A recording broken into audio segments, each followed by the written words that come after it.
Hi, Junior with today's thought.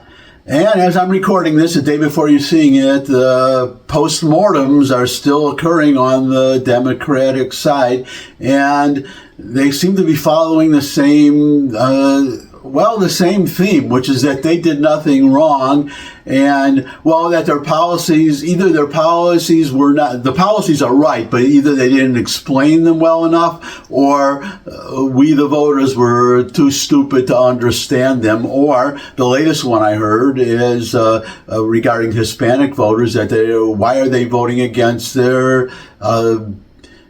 interests, or against their own interests? Well, maybe because they're Hispanics second and they're Americans first, and they have the same concerns as all of us, including illegal immigration, unlawful aliens flooding into the country. They don't like it they don't like it either. I discussed this actually in an earlier thought that I used to live in Harlem, and I actually had a conversation with a Hispanic, and he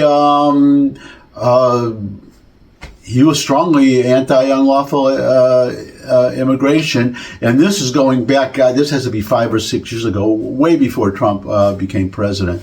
So they've always felt that way. Okay, they are as American as the rest of us, and they want people to come into the country legally. But what I want to get to today is, that they don't get it. They number one, they're blaming the voters. They don't blame their own policies. Another theme that they have is that, we didn't pay enough attention. We, the Democrats, did not pay enough attention to the economy, to the people. They were concerned about the economy, about inflation, so on and so forth, and we didn't offer solutions. Well, they didn't offer solutions because the solution is to first of all, their policies, Biden's policies, caused the inflation, number one. Number two, the solution is to end those policies, reverse them, go back to what Trump did. Drill, baby, drill. And that brings the energy. People are, the cost of energy. People don't like that either. And by the way, that's not just gas in your car or gas heating your home. Petroleum goes into, this is a 100% cotton shirt, but if your shirt is not 100% cotton and it's got some plastics in it, rayon or whatever, and nylon, all of that is made with petroleum. It goes, any plastics, everything's made out of plastic these days. There's so much. Petroleum is in all of that. It drives up the cost of everything.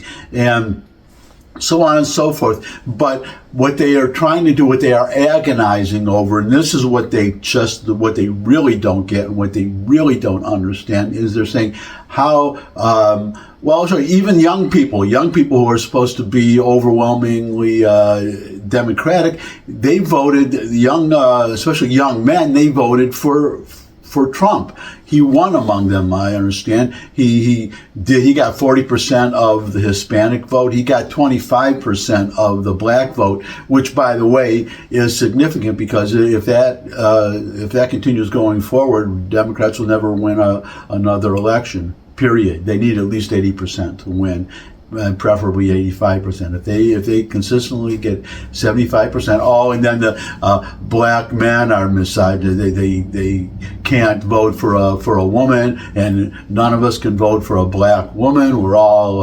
misogynists, and that. But the main point is they are agonizing over how can we get these people who have left the Democratic Party, how do we get them back? How do we get them to come back to the Democrats? And that is the wrong question. They don't get that. This is what they just don't get. And, and it goes back to Ronald Reagan. Remember Ronald Reagan? He was, first of all, he was pro-union. He was the president, the chairman, whatever. He was the head of the Screen Actors Guild, the actors union. But one of the main things he did, as you know, if you saw the recent Reagan movie, if you don't know just from reading history, he kept the communists out of the Screen Actors Guild. All these other unions were moving to communism, to the Communist Party, and he kept them out of the Screen Actors Guild because he was staunchly anti-communist. he voted, but he was head of the Screen Actors Guild. He voted for Roosevelt all 4 times. I haven't seen it in writing, but I am sure he voted for Truman. I am sure he voted for JFK and John F. Kennedy. And then it was with Johnson, that's when he left. He left the Democratic Party and he became a Republican. Or did he? Because as he famously said, I'm sure you've heard this, he said, I did not leave the Democratic Party. The Democratic Party left me.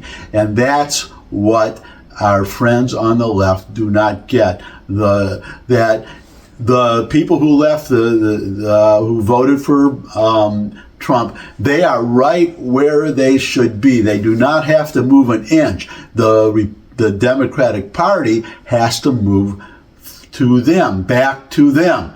They did not leave the Democrats left them, and they have to go back. And what does going back mean? It means what was the party, what was the Democratic Party like before Reagan left? And the last president before he left was John F. Kennedy. And that's what they have to do. They have to go back to being the party of John F. Kennedy. And his three linchpins of his philosophy was, well, first of all, staunch anti-communism, strong defense, and tax cuts. He proposed tax cuts. He was the one that said that a rising tide lifts all boats. He was the one who said that taxes were too high, that you would get better, you would get more, you would actually get growth, you would get more revenue by lowering taxes. Everybody says Reaganomics, Reaganomics. No, that was JFK who did that, and that's why Reagan supported him and was a Democrat until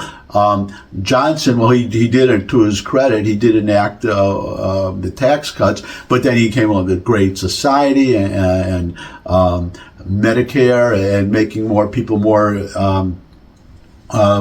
dependent on the federal government, yada, yada, yada. And that's when Reagan left, and they have to, the Democrats have to come back. They don't, I'm not expecting them to repeal Medicare. We're too far down that road, but they should allow some privatization of Social Security. It's going to go bankrupt if they don't, or cut spending and just do what Kennedy did. Tax cuts, and embrace tax cuts, and then low regulations. There aren't nearly as many, there were not nearly as many regulations in or pages of the tax code during JFK's time as there are now. You can just go right down the list. If you said JFK,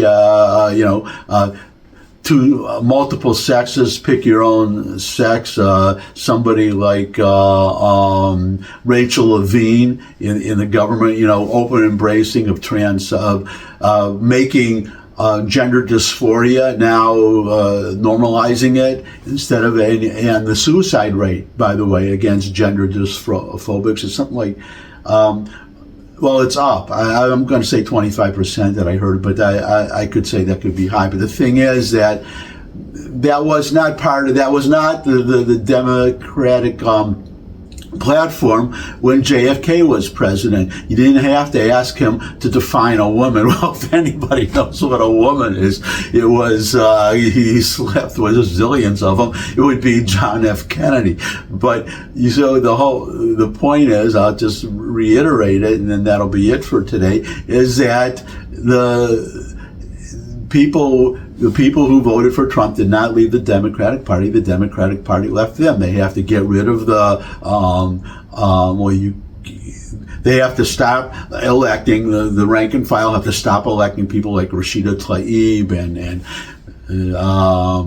Pramila Jayapal and all these far left people, and in case of Ilhan Omar, and just people who don't even, who are socialists and don't like the country. What is Bernie Sanders? Bernie Sanders is an open socialist.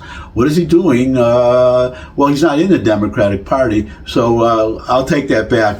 He's not a Democrat, so he has nothing to do with what happened to the Democrats. But they should be, the fact that that that Bernie Sanders wants to caucus with him should say something, though. But there are a lot of people in the Democratic Party, in the House of Representatives, who call themselves, I just mentioned Ilhan Omar, Rashida Tlaib, who consider themselves democratic socialists. That's completely the opposite of John F. Kennedy, who was staunch. He was assassinated for his by Lee Harvey Oswald, a left-wing, far-left communist who lived in the Soviet Union and sympathized with Fidel Castro. That's how much the Democratic Party has changed, and they have to change back. Those of you who are not in the Democratic Party anymore, you did the right thing. You are exactly where you should be. You do not have to move an inch. The Democratic Party has to come to you, and coming to you means coming to Donald Trump. That's why you voted for him. And that's my thought for today. Thanks for stopping by. If you could subscribe, that would really be great. Comments always welcome in the comment section below the video. Share this video with anyone you think would benefit from it. Most of all, come back and see me again. I would love to see all of you again. And until I do see all of you again, bye.